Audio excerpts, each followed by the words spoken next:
did was, so I've been in post about 5.5 years, and what I did initially was the product we had was working, was really developing young players, and they were playing in the first team. So the first thing I did was nothing. So it was to keep on doing what we were doing, be aware of new evolvements and new pieces of innovation, but I didn't come in and change anything. I come in and listened.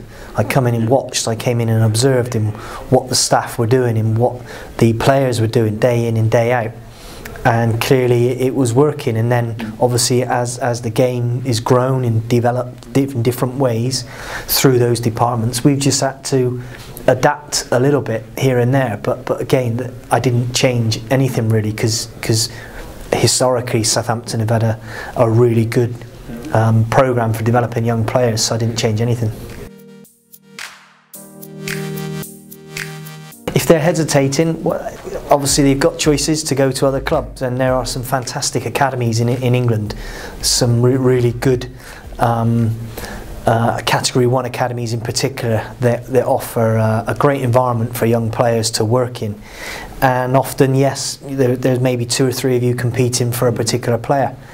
Our unique selling point would be our history of productivity and the amount of young players that have come through our system and are either still with us today playing in the first team, or have gone on to other clubs and had successful careers in the Premier League or overseas, or even in fact in the lower leagues of football, which is not easy either. So we've got lots of success stories that we would sit down and tell the parents and the families of what we can offer your son is that opportunity. And we like to think we've got a caring environment in which their son would come and be part of.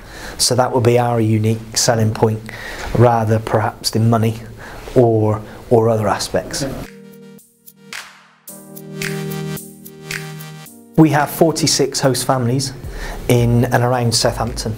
So ages from 12 upwards, 13 upwards, either 1 night per week, 2 nights per week, as they get older. So the under 18s are, some of them, full-time 7 nights per week, 2 or 3 of those players in a host family.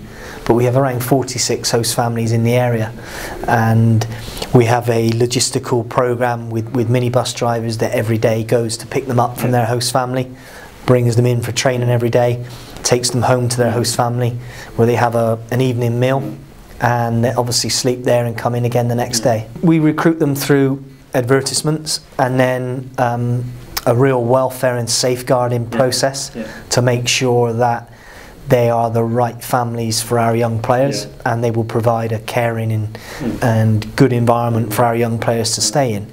So, and they are checked regularly on that provision. Meetings with our welfare officers who look after the host family provision, and we check in on them that way.